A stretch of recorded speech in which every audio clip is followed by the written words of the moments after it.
किसी के कहने पर रुके, अपनी अविरल भक्ति को हम धारण करें। और जब हमारी अविरल भक्ति अपने आप जागृत हो जाए, जब हमारा शिव तत्व हमारे भीतर जागृत हो जाए, तब समझ लेना कि हमने अच्छा ही ढूंढना प्रारंभ कर लिया, हमने कुछ अच्छा देखना प्रारंभ कर लिया, हमने कुछ अच्छा ढूंढना प्रारंभ कर लिया। और अच्छा ढूंढो, अच्छा मिलेगा। आप जितना अच्छा ढूंढने का प्रयास करोगे, आपको उतना अच्छा प्राप्त होने लगेगा। आप अच्छा ढूंढो, आपको अच्छा मिलेगा।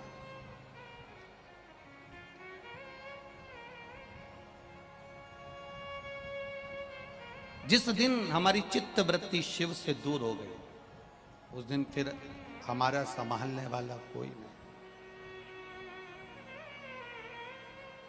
कौन संभाल? शंभु शरणे पड़ी मांगू घड़ी ने घड़ी दुख काटो दया करी ने दर्शन आपो। शंभु शरणे पड़ी मांगू घड़ी घड़ी दुख काटो दया करी ने दर्शन। शिव कथा कहती है, मल्ला धन को लूट लेता है, संपदा को लूट लेता है। मल्ला जाने वालों को लूट कर, धन संपदा लूट कर, बाद में उसको शिवरात्रि के दिन खर्च भी कर देता है, शिवरात्रि के दिन भंडारा भी कर देता है। पर शिव महापुराण इसका वर्णन नहीं कर रही। शिव महापुराण इसका वर्णन नहीं कर रही।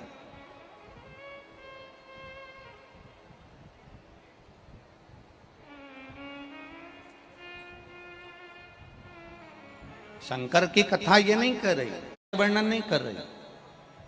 मल्लाह, एक मल्लाह जिसका नाम मल्लाह था, वो लाया, धन छुड़ाया, इकट्ठा करा, शिवरात्रि पर भंडारा। ये शिवपुराण नहीं कर। शिवपुराण तो यहां तक कहती है कि आपके पास में एक बेलपत्र है तो वो अपनी होना चाहिए। यहां तक शिव महापुराण वर्णन कर रही है। बहुत ध्यान देना। पशुपति व्रत करने के लिए आप शंकर जी के मंदिर में जाओ, पशुपति व्रत धारण करने के लिए आप शिव मंदिर में पहुंचो। पशुपति व्रत करने के लिए आप जब शंकर जी के मंदिर में जाओ, तो यहाँ तक शिव महापुराण की कथा कहती है कि आपकी थाली में माचिस भी भूल कर मत जाना कि दूसरे की पड़ी हुई माचिस से हमें दिया जलाना पड़ रहा हो। अपनी खुद की माचिस, अपना खुद का स्वरूप भाव। आपकी थाली में अगर बेलपत्र नहीं है, कोई बात नहीं, शिव जी से लेकर रख लो।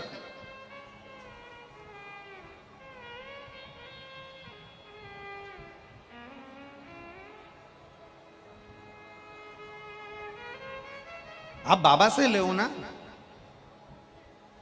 पड़ोसन की थाली में तुमने माचिस देखी और तुमने तुरंत पड़ोसन से कह दिया, ए दीदी तुम्हारी माचिस ले लूं क्या, मेरे को दिया लगाना। मांगा किससे?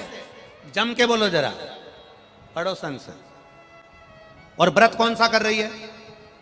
अरे बोलो बोलो जरा, पशुपतिनाथ का व्रत कर रही है। और मांग किससे रही है? पड़ोसन से।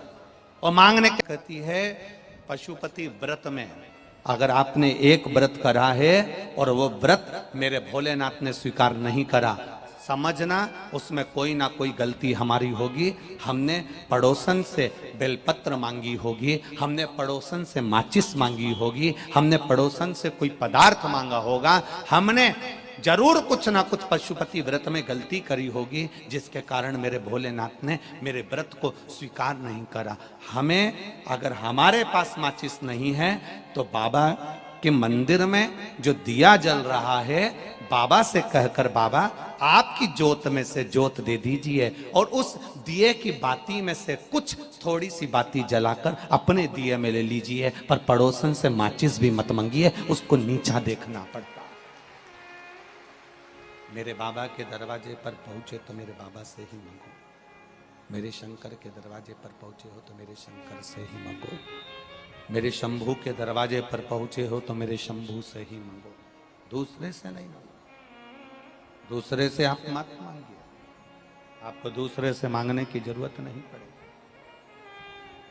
खाली ना जाता कोई दर से तुम्हारे, खाली ना जाता कोई दर से तुम्हारे, मैं भी खड़ा हूँ नंढे पाँव पसारे, अपने हृदय से लगा लो,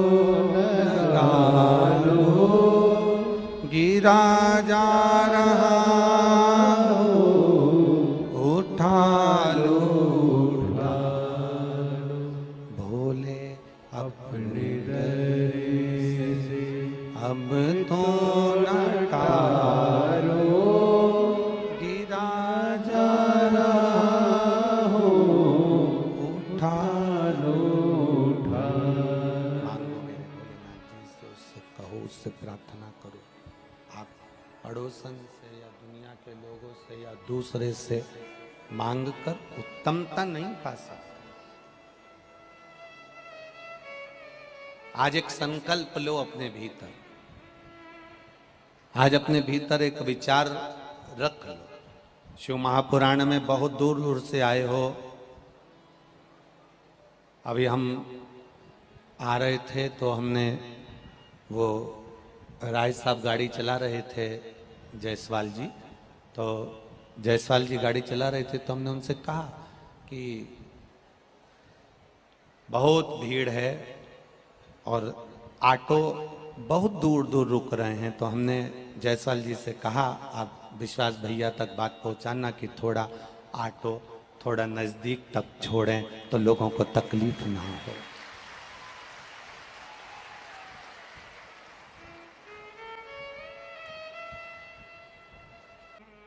शिव कथा कहते, शिव महापुराण की कथा कहती है, जैसे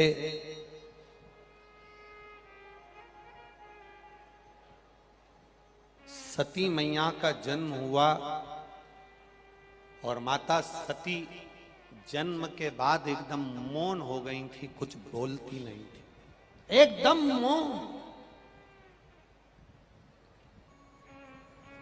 माता सती के मुख से कोई शब्द नहीं निकलता था, माता सती के मुख से कोई अक्षर नहीं निकलता था। सती मैया जन्मी और मौन हो गई। माता सती जन्म लेकर मौनता धारण कर, माता सती मौन हो गई, कुछ बोल नहीं रही है। भगवान नारायण आए माता सती के पास में, सती माता से पूछा आप मौन क्यों हो गई, कुछ बोलती नहीं है। आपको कथा में कहा था, छत्रपति संभाजी नगर में जो कथा हुई अभी कुछ दिन पहले, उसमें वर्णन किया था आपको कि नंदी के पास बैठकर मौन होकर नंदी के चरण का स्पर्श कर कर शंकर के शिवलिंग का दर्शन हमारे जीवन में सुख प्रदान करता है। कर का संवाद कर रहा, शिव महापुराण की कथा कर रहे कि मौन रहकर भी हम भगवान शंकर का अगर स्मरण कर रहे हैं तो उसका एक आनंद दूसरा, उसका एक आनंद सुख दूसरा। शिव कथा में वर्णन है, सती मैया मौन है, माता सती बोल नहीं। जब माता सती बोली नहीं, मौन रही, चुप रही, बोलती नहीं है, भगवान ब्रह्मा जी भी माता सती के पास आ गए। भगवान ब्रह्मा जी माता सती के पास आए और माता सती से ब्रह्मा जी ने भी पूछा, आपके मौन रहने का कारण क्या है, आप क्यों चुप हो, कारण क्या है मौन होने का? सती मैया बोलती नहीं। इंद्र आए, वायु देव, जल देव, वरुण देव, गरुण देव, सारे देवता आ गए, सती मैया बोली नहीं। तब उसी समय पर देवाधिदेव महादेव ने डमरू का नाद करा। नाद करते से माता सती के मुख से बम का नारा निकल गया। शिव ने उसको स्वीकार किया। बस माता सती के मुख से शंकर का उच्चारण निकला, शिव का स्मरण निकला और शिव ने सती को स्वीकार किया। आप लोग जाते हो शंकर जी के मंदिर में? कौन कौन जाता है, जरा हाथ उठाओ। जाते हो सब लोग? जितने लोग बैठे सभी जाते हैं। तो एक बार शंकर जी के मंदिर में जाया करो, तो मंदिर में घंटी बजाओ ना बजाओ, दिया लगाओ ना लगाओ, अगरबत्ती जलाओ ना जलाओ, बेलपत्र चढ़ाओ ना चढ़ाओ, इस शरीर में भगवान ने दो चीजें शंकर भगवान को प्रसन्न करने के लिए दी है। एक, अपने हाथ की 3 बार ताली। कितनी बार ताली? 3 बार ताली। और मुख से बोलने के लिए हर हर बोल बम का नारा है, बाबा एक। मुख से बोलने के लिए बाबा का नाम और हाथ से बजाने के लिए 3 शिव मंदिर में आप जाने पर आपके पास में कुछ भी नहीं है तो ताली का नाद है।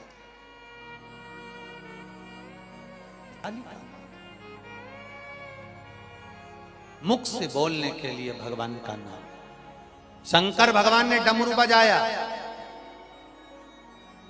और जो भोलेनाथ ने डमरू बजाया, सती के मुख पर शब्द आया और सती माता के मुख पर शब्द आया तो सती माता जब अवस्था से बड़ी होती चली गई, शिव की आराधना में डूब गई, शंकर भगवान की आराधना में डूब गई। तो दक्ष प्रजापति ने माता सती का विवाह करने के लिए बहुत सारे राजघराने देखे, पर सती मैया का मन, चित्त, बुद्धि तो शिव में लगी, बाबा देवाधिदेव महादेव में लगी। और भगवान शंकर की आराधना में ऐसी सती माता डूबी, ऐसी डूबी कि शंकर भगवान के साथ माता सती का मंगल विवाह हो गया। सती के साथ जब विवाह हुआ, सती के विवाह करते ही भगवान शंकर माता सती को लेकर कुंभज बाबा के यहाँ, अगस्त ऋषि के यहाँ जब पहुंचे तो कथा सुनने के लिए जब बिठाया, सती मैया का चित्त अब बाबा की कथा में नहीं लग पाया। कोई जरूरी नहीं है कि इतने लोग कथा सुनने आए हैं तो इनका मन कथा में लग जाएगा। कुछ लोग ऐसे भी होते हैं जिनका मन कथा में नहीं लग पाता।